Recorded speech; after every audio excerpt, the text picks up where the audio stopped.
అద్దెలే ముద్దు ఏళ్ల తరబడి శిథిల భవంతుల్లోనే కిరాయిల ఖర్చు 200 కోట్ల పై మాటే రాజ్యమేలుతున్నటువంటి వ్యవస్థీకృత జాడ్యం అసమర్థీయుల సేవలో అధికార వర్గాలు వారికి చెందిన భవనాల్లోని ఆఫీసులు దాని నుంచి అధికారులకు వాటాలు విచ్చలవిడిగా ప్రజాధనం వృధా లోగుట్టు తెలియడంతో సర్కారు ఫోకస్ లెక్క తేల్చే బాధ్యత కీలక అధికారికి ఖాళీగా బూర్గుల రామకృష్ణరావు భవనం అనేక ఆఫీసుల ఏర్పాటుకు అవకాశం అంటూ చూస్తా ఉన్నాం. సో ఆల్రెడీ తెలంగాణ రాష్ట్రంలో ముఖ్యంగా హైదరాబాద్లో ప్రభుత్వ భవనాలు ఉండగా కూడా ప్రైవేటు భవనాలను కూడా ఈరోజు ఆఫీసులు పెడతా ఉన్నారట కొందరు అధికారులు. ఎందుకంటే వాటాల కోసం.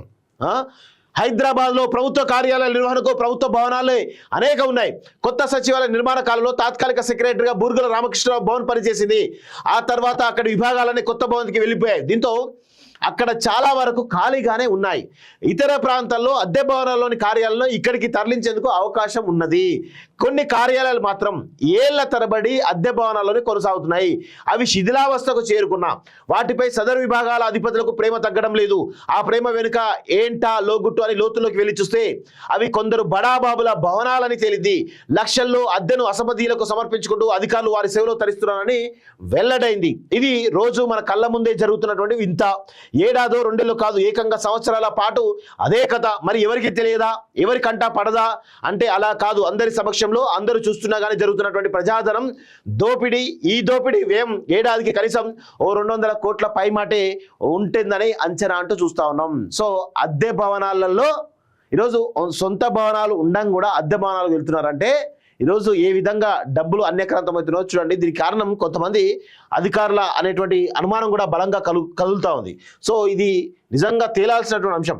ఇదిగో చూడండి, అదో ప్రభుత్వ కార్యాలయం 10-20 ఏళ్లకు పైగానే ఓ భవనంలో నడుస్తూ ఉంటుంది. అందరూ అది ప్రభుత్వ ఆఫీస్ అనుకుంటారు, కానీ అదొక ప్రైవేట్ భవనం. అందులో నడిచే ప్రభుత్వ కార్యాలయాలకు సంబంధించినటువంటి నెల కిరాయి ఆ ప్రైవేట్ ఖాతాలో పడుతుంటుంది.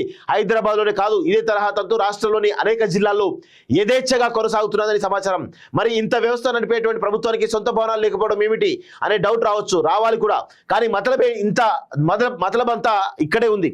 ఈ కార్యాలయాలు అలా ప్రైవేట్ భవనాలు నడిచేందుకు ఘనత వహించినటువంటి ఆయా శాఖల అధికారులు సహకరిస్తారు.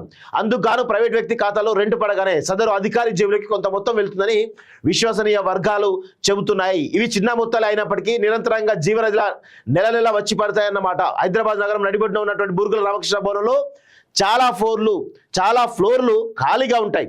అలా హుస్సేన్ సాగర్ దాటగానే వచ్చే బుద్ధ భవన్లో చాలా ఆఫీస్ స్పేస్ అందుబాటులో ఉంటుంది. నాంపల్లి గృహకల్ప భవనంలోనూ చాలా ఆఫీసులు నడపవచ్చు. కానీ అసెంబ్లీ ఎదురుగా ఉన్నటువంటి సెర్ప్ కార్యాలయం మాత్రం ఓ ప్రైవేట్ భవనంలో ఏళ్ల తరబడి అక్కడే నడుస్తున్నది. దాని నెల కిరాయి నెలకు అక్షరాల 70 లక్షలు మాత్రమే. అంటే సంవత్సరానికి కోట్ల రూపాయలు అలా రెంట్ రూపంలో వెళ్తాయన్నమాట. పైగా ఆ భవనం ఒక ప్రముఖ స్థిరాస్తి వ్యాపారిదని సమాచారం. గత ప్రభుత్వాల్లో ఆయన చక్రం తిప్పారనే పేరుంది.